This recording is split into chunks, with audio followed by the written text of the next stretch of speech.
नमस्कार। कभी सोचा है कि कोई चीज जिंदा कैसे है? मतलब हम एक पत्थर और एक उड़ते हुए पक्षी में फर्क कैसे करते हैं? आज हम इसी बहुत ही बुनियादी लेकिन गहरे सवाल को समझने वाले हैं। हम उन प्रोसेसेस के बारे में जानेंगे जो असल में जीवन को, लाइफ को डिफाइन करती हैं। तो चलिए इस कमाल के सफर पर निकलते हैं। तो सबसे पहले ये समझना होगा कि हम अपनी रोजमर्रा की जिंदगी में सजीव यानी लिविंग और निर्जीव यानी नॉन लिविंग चीजों में फर्क करते कैसे हैं। वो कौन से साइन हैं जिन्हें देखकर हम फटाक से कह देते हैं, अरे ये तो जिंदा है। चलिए इसी से शुरुआत करते हैं। ये सवाल सुनने में तो बड़ा आसान लगता है ना। हम किसी कुत्ते को भागते हुए देखते हैं या किसी इंसान को जोर जोर से चिल्लाते हुए, तो हम मान लेते हैं कि हाँ, ये सजीव है क्योंकि वो मूव कर रहे हैं। पर क्या ये इतना ही सीधा है? क्या जिंदगी की पहचान हमेशा इतनी साफ होती है? अब इस स्लाइड पर नजर डालिए, ये बहुत ही मजेदार है। एक तरफ है वो लक्षण जिन्हें हम जीवन का सबूत मानते हैं, जैसे दौड़ना या जुगाली करना।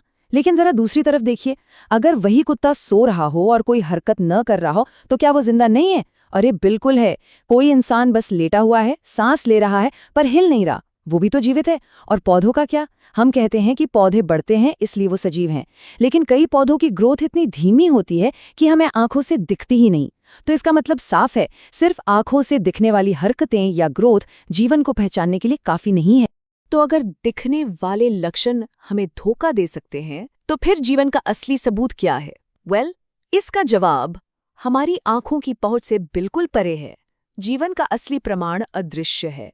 ये एक ऐसे लेवल पर हो रहा है जिसे हम देख ही नहीं सकते। और अब हम उसी अदृश्य प्रमाण की ओर बढ़ रहे हैं, जो जीवन का असली आधार है। ये सबूत इतना छोटा है, इतना सूक्ष्म है कि दिखाई नहीं देता, लेकिन इसके बिना जीवन हो ही नहीं सकता। और ये रहस्य है आणविक गतियों का, यानी मॉलिक्यूलर मूवमेंट्स का। तो आखिर ये आणविक गतियां हैं क्या चीज? असल में किसी भी जिंदा चीज के अंदर उसके मॉलिक्यूल्स यानी अणुओं में लगातार हरकत होती रहती है। ये इतनी छोटी होती हैं कि हमें दिखती नहीं, और साइंटिस्ट्स इन्हीं गतियों को जीवन के लिए सबसे जरूरी मानते हैं। आपको पता है, वायरस जिंदा है या नहीं, इस पर जो बहस होती है वो इसी आधार पर होती है। क्योंकि वायरस जब तक किसी सेल के बाहर हैं, उनमें ये मॉलिक्यूलर मूवमेंट नहीं होती, वो एक निर्जीव चीज की तरह पड़े रहते हैं। लेकिन सवाल ये है कि ये मॉलिक्यूलर मूवमेंट इतनी जरूरी क्यों है? इस स्लाइड पर जो लिखा है वो इसका जवाब है।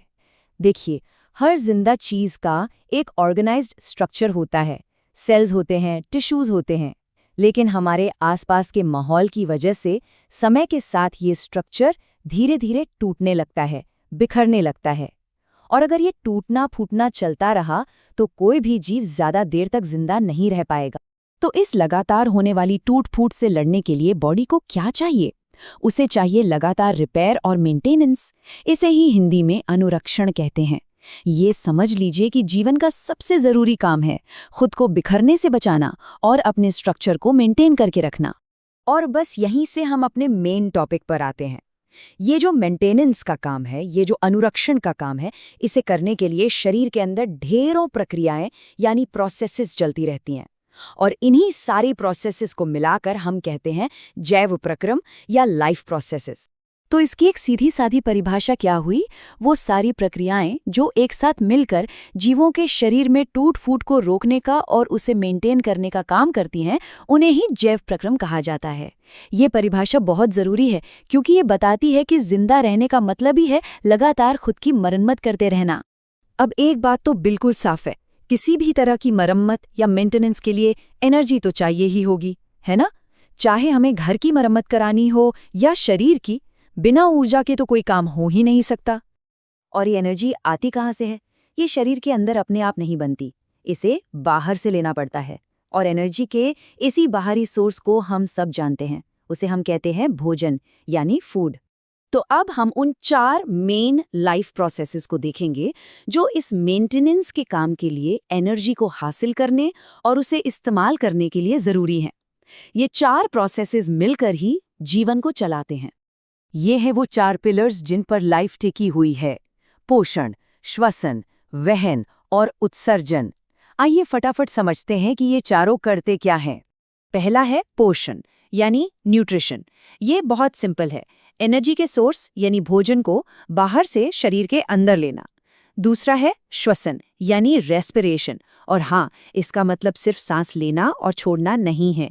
साइंस में रेस्पिरेशन वो प्रोसेस है जिसमें भोजन को तोड़कर उससे एनर्जी रिलीज की जाती है, और इस काम में अक्सर ऑक्सीजन की जरूरत पड़ती है। तीसरा है वहन यानी ट्रांसपोर्टेशन। इसे बॉडी का डिलीवरी सिस्टम समझ लीजिए। भोजन और ऑक्सीजन शरीर के एक हिस्से में आते हैं, पर जरूरत तो हर एक सेल को है। तो ट्रांसपोर्ट सिस्टम ही है जो इन जरूरी चीजों को शरीर के कोने कोने तक पहुंचाता है। और चौथा है उत्सर्जन यानी एक्सक्रीशन। जब एनर्जी बनती है तो साथ में कुछ बेकार और जहरीले पदार्थ भी बनते हैं। इन वेस्ट प्रोडक्ट्स को शरीर से बाहर निकालने के प्रोसेस को ही उत्सर्जन कहते हैं। अब यहाँ पे सबसे जरूरी बात आती है, ये चारों प्रोसेसेस अकेले अकेले काम नहीं करते। ये सब एक दूसरे से जुड़े हुए हैं और एक परफेक्ट सिस्टम की तरह काम करते हैं। चलिए देखते हैं कैसे। ये स्लाइड पूरी कहानी को कितने अच्छे से समझा रही है। पोषण ने हमें फ्यूल दिया यानी भोजन, श्वसन ने उस फ्यूल से एनर्जी का ताला खोला, वहन ने उस फ्यूल और एनर्जी को वहां पहुंचाया जहां उसकी जरूरत थी, और आखिर में उत्सर्जन ने इस पूरे प्रोसेस में बने कचरे की सफाई कर दी। है ना एक कमाल का सिस्टम। तो पूरी बात का निचोड़ क्या निकला? यही, आपस में जुड़ी हुई मेंटेनेंस की प्रक्रियाएं। असल में यही जीवन है। जीवन कोई एक चीज नहीं, बल्कि इन सभी प्रोसेसेस का एक टीम वर्क है जो शरीर को चलाता रहता है। लेकिन ये सब कुछ समझने के बाद एक आखिरी और शायद सबसे मजेदार सवाल हमारे सामने आकर खड़ा हो जाता है। एक ऐसा सवाल जो हमें सोचने पर मजबूर कर देगा। जरा सोचिए इस बारे में। अगर हम एक ऐसी मशीन बना दें जो बाहर से फ्यूल लेती हो, मतलब पोषण करती हो, फिर उसे तोड़कर एनर्जी बनाए, मतलब श्वसन करती हो, उस एनर्जी को अपने हर हिस्से तक पहुंचाए, मतलब वहन करती हो, और अपने वेस्ट को बाहर निकाले, मतलब उत्सर्जन करती हो, तो क्या हम उस मशीन को जिंदा कहेंगे? ये सवाल हमें जीवन की परिभाषा पर और भी गहराई से सोचने के लिए छोड़ जाता है। अगर आपको ये वीडियो यूजफुल लगी हो तो target with Amit YouTube channel को सब्सक्राइब जरूर करें। ऐसे ही इजी और डिटेल